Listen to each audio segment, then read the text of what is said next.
मैं क्या करता था, मुझे जैसे पता है किसी दिन मेरा पढ़ने में मन नहीं लग रहा, बहुत स्ट्रेस है, तो मैं 30-30 मिनट के स्लॉट बनाता था और 2-2 मिनट का ब्रेक लेता था। आज सबसे बड़ी दिक्कत ये आती है कि हमारे पास पढ़ाई के लिए वक्त कम है, और वक्त कम की सबसे बड़ी वजह ये है कि हमने अपनी चीजों को प्रायोरिटाइज नहीं कर रखा। जब तक हम ये नहीं देखेंगे कि ये काम बहुत अर्जेंट है और ये काम जरूरी है, ये हमें करना है और ये नहीं करना। लाइक मेरा दोस्त मुझे फोन करके कहता है यार आज मार्केट चल रहा है, और मैं उसे मना नहीं कर पाता। मैं जब मना नहीं कर पाता, फिर मैं उसके साथ चला जाता हूँ। जब मैं आता हूँ, मैं लौटता हूँ, मैं देखता हूँ कि मेरे 3-4 घंटे खराब हो चुके हैं, फिर मुझे स्ट्रेस होना शुरू हो जाता है। स्ट्रेस केवल तभी है जब मैं पढ़ नहीं पा रहा, जो मैं सोच रहा हूँ वो मैं कर नहीं पा रहा। क्यों नहीं कर पा रहा? क्योंकि मैं और लोगों के दबाव में आ जाता हूँ। मैंने मोबाइल उठाया था स्क्वायर रूट निकालने के लिए, लेकिन व्हाट्सएप पे मैंने मैसेज देखा और उसके बाद लगातार मैं मैसेज पे बात करने लगा, मैं मैसेज के रिप्लाई करने लगा, और उसके बाद मैं भूल गया कि मुझे स्क्वायर रूट निकालने के लिए जो मैंने मोबाइल उठाया था उसमें मैं आधा से पौना घंटा खराब कर चुका हूं। तो इन सब चीजों से बचने का तरीका ढूंढना पड़ेगा।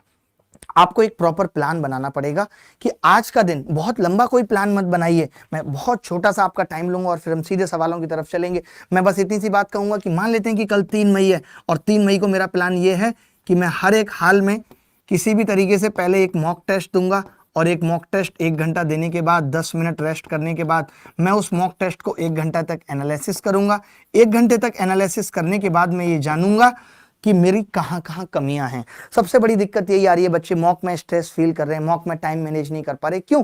प्रैक्टिस आपको बताएगी कि आपको कैसे टाइम मैनेज करना है। आप ये नोट करिए कि आपने मैथ्स में कितना टाइम लिया, आपने जीएस में कितना टाइम लिया, आपने रीजनिंग में कितना टाइम लिया।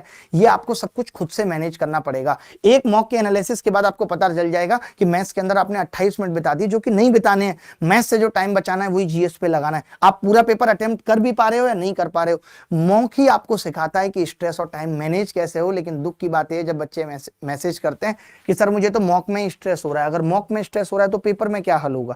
मॉक में स्ट्रेस की वजह हो सकती है कि अभी आपका सिलेबस ही कंप्लीट नहीं हुआ है।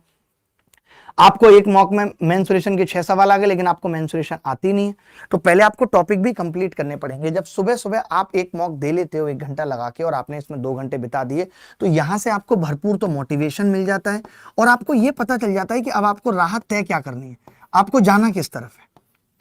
आपको जाना किस तरफ है, इस मॉक को ऐसे समझ लीजिए कि मैंने घर पे बैठ के जीपीएस लगा लिया, और उस जीपीएस ने मुझे दिखा दिया था कि एक ये रास्ता है 10 मिनट स्लोअर है, एक ये रास्ता है जो सीधे हाईवे है बट इसमें टोल लगेगा, एक ये रास्ता है जो खराब है कोई टोल नहीं लगेगा लेकिन 15 मिनट स्लोअर है।